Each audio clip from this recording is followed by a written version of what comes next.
Isang magandang bago po sa lahat. Nandito lang tayo, magbabasa ng Bible. At saka bibigyan natin ang ating paksa ngayon. Sino si Jesus? Sa Marcos 8:27-30, sino raw ako ayon sa mga tao? Marcos 8:27. Sino si Jesus? Sino si Jesus ayon sa paniwala ng mga tao?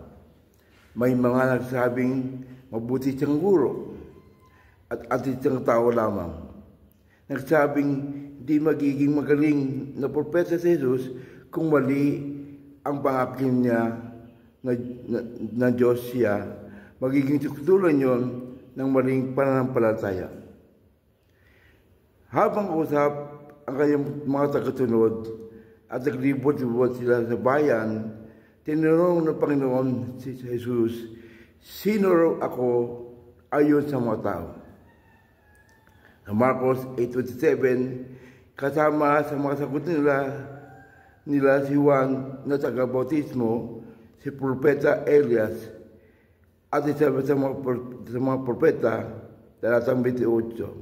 Pero gustong malaman na Jesus kung ano ang paniniwala nila. Pero para sa inyo, sino ako?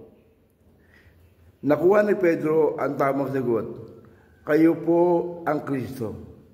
Talatang 29, ang tagapagligtas. Pero para sa atin, sino nga ba si Jesus? Hindi siya mabuting guro o propeta lang, kung hindi totoo ang mga sinabi niya tungkol sa sarili niya, na siya at ang Ama ay iisa.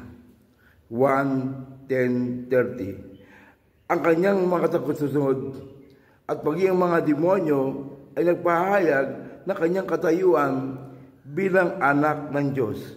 Matthew 8:29, 16, verse 16, at 5:20.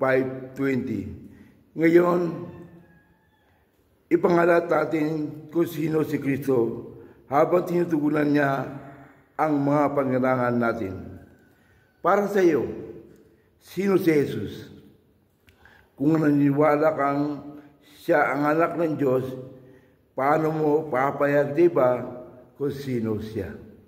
Purihin po ang Panginoon. Purihin po ang mga salita ng Diyos.